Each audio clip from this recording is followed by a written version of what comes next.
Hola, bienvenidos a esta segunda cápsula de la Escuela Virtual del Movimiento de Cursivos de Cristiandad de la Arquidiócesis de Monterrey. Vamos a seguir platicando sobre esta carta de San Pablo a los Gálatas y a los cursillistas. Pongámonos en presencia del Señor y pidámosle que nos ilumine para entender lo que nos quiere decir hoy. En el nombre del Padre, y del Hijo, y del Espíritu Santo. Amén. Ven, Espíritu Santo, y llena los corazones de tus fieles, enciende en ellos el fuego de tu amor. Envía, Señor, tu Espíritu y todo será creado y se renovarán todas las cosas. Padre Dios, que iluminaste los corazones de tus hijos con la luz del Espíritu Santo, haznos dóciles a ese mismo Espíritu para gustar siempre del bien y gozar de sus divinos consuelos. Por Jesucristo nuestro Señor. Amén. San Pablo Apóstol, ruega por nosotros. En nombre del Padre, del Hijo y del Espíritu Santo. Amén. ¿Cómo les fue con la cápsula anterior? Espero que hayamos podido confrontar nuestro ser cristiano con las palabras de Pablo, que hayamos visto de manera cierta, sin excusas, limpia, clara, franca, de frente, como reflejada en un espejo, y hayamos visto cómo me estoy comportando, cómo estoy viviendo mi cuarto día. ¿Me comporto como un hijo, una hija de María, un verdadero hermano, una verdadera hermana de Cristo?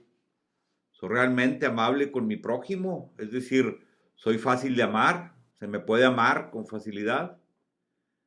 ¿O aún hay en mí cosas que debo corregir, cosas que debo resolver, actitudes o costumbres que me apartan de ser un buen hijo de Dios, una buena hija de Dios? Creo que estamos viviendo un tiempo muy propicio para la reflexión, para la introspección, para hacer una revisión de uno mismo. Y esta carta de San Pablo a los cursillistas nos confronta. Porque así es la palabra de Dios confronta. Como dice San Juan en la visión que narra en el libro del Apocalipsis. Dice así: la voz que me había hablado desde el cielo se dirigió de nuevo a mí y me dijo: acércate al ángel que está de pie sobre el mar y la tierra y toma el librito que tiene abierto en la mano. Me acerqué al ángel y le dije que me diera el librito. Me respondió: toma, cómetelo. En tu boca será dulce como la miel, pero te producirá acidez en el estómago.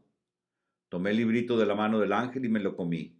En la boca era dulce como la miel, pero cuando terminé de comerlo, se me volvió amargo en el estómago. La palabra de Dios así es dulce al paladar. Cada vez que la leemos o la escuchamos, la podemos degustar, la podemos saborear y también a su vez nos ilumina. Y es que ahí es en la luz en la que podemos ver con más claridad, ver las imperfecciones que tenemos. Es donde a veces ya no sabe tan dulce la palabra, porque es en la luz donde se ve lo que realmente está mal. Es en la luz donde podemos hacer limpieza, donde podemos reparar lo que está mal. Porque pues en la oscuridad pues todo se ve igual, ¿verdad? Muchas veces cuando hacemos oración solo hablamos nosotros, hablamos y hablamos, pero cuando nos acercamos a la palabra de Dios, cuando leemos alguno de los libros de la Sagrada Escritura, es Dios el que nos habla. Y la palabra de Dios también pregunta. Pues bueno, esta carta a los Gálatas que estamos reflexionando tiene mucho de eso. Sin embargo, lo que busca esta carta no es preocuparnos. Más bien esta carta lo que busca es la libertad de los hijos de Dios. De hecho, se le conoce como la carta de la libertad cristiana y más adelante vamos a ver por qué. Les adelanto un poquito. No podremos verla de manera completa. He escogido algunos versículos para comentar qué nos dice a nosotros, en especial los cursillistas.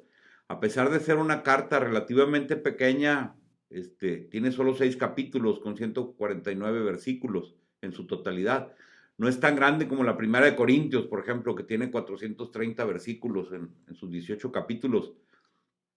Aún así, si quisiéramos verla completa, habría que traer a alguien primero que sepa y se llevaría mucho más tiempo explicándolas y explicándonos sobre esta carta. Es una carta sumamente teológica y doctrinal. Yo les invito a que la lean completa y verán a lo que me refiero. Pues bien, vamos a continuar leyendo donde nos quedamos.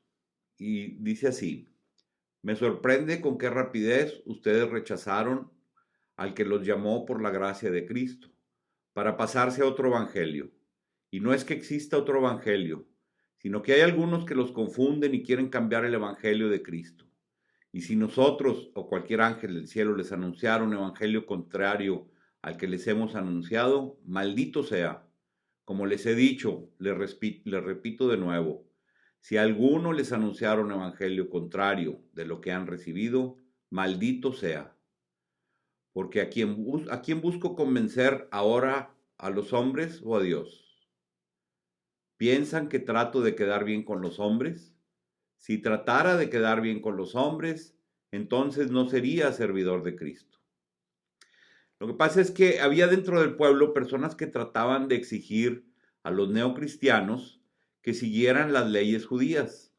Les decían que para alcanzar la salvación era mediante las obras de la ley. Aunado a esto, buscaban también desacreditar a Pablo. Por eso continúa Pablo diciendo lo siguiente: hermanos, les hago saber que el evangelio que yo les anuncio no es invento humano, porque no lo recibí ni lo aprendí de ningún hombre, sino por revelación del mismo Jesucristo. Sin duda que se habrían enterado de cuál era mi conducta en el judaísmo cuando perseguía con saña a la iglesia de Dios y trataba de destruirla, y cómo superaba con creces en el judaísmo a mis compañeros de generación, destacándome como fanático defensor de las tradiciones de mis antepasados.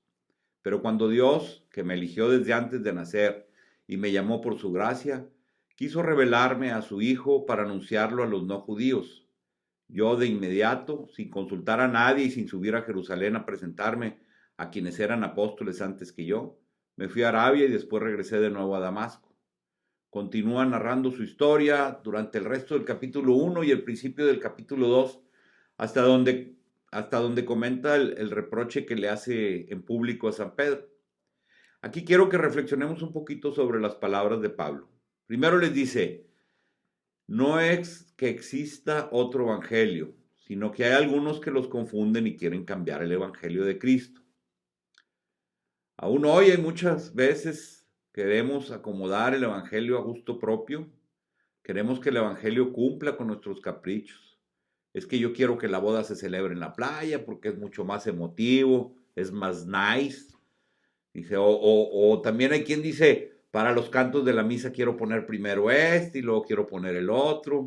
Aunque no sean litúrgicos, pero se oye más impresionante. Yo sé que el padre fulano de tal lado, él sí me lo va a aceptar. Ya no se nos hace suficientemente emotivo que el mismo Jesús se haga presente en una misa. ¿Para qué? ¿Por qué buscamos tantas cosas? Ya no es suficientemente impresionante que el pan y el vino se conviertan en el cuerpo y la sangre de Cristo. O sea, ¿qué es lo que queremos? Y en el cursillo ni se diga. Todas las barbaridades que se nos ocurren hacer. Los que les ha tocado la sección de precursillo, ¿cuántas veces los mismos dirigentes nos insisten en que aceptemos personas que no podemos aceptar por alguna razón? Insisten tanto, mueven cielo, mar y tierra para hacer su voluntad y al final se dan cuenta que la persona no debió haber ido. No debió haber vivido ese cursillo en ese momento. Y como decimos, pues qué lástima porque quemaste un cartucho, perdón.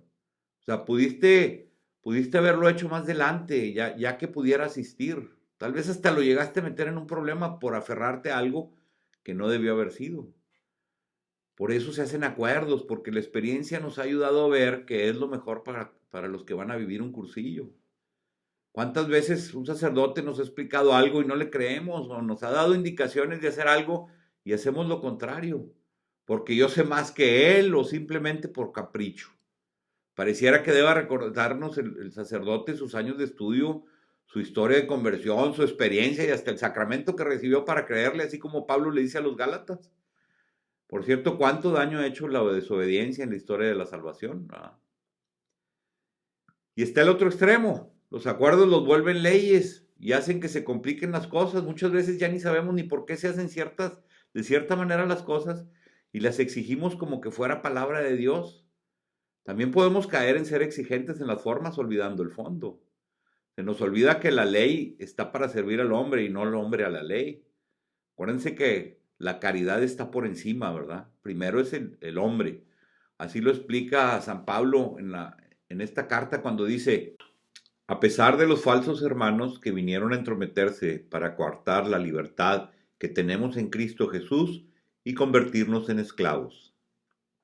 Y más adelante dice: pero como sabemos que Dios no hace justo al ser humano por las obras de la ley, sino mediante la fe en Jesucristo, Nosotros hemos creído en Cristo Jesús para ser justos por la fe en Cristo, y no por las obras de la ley, ya que a nadie Dios hace justo por las obras de la ley.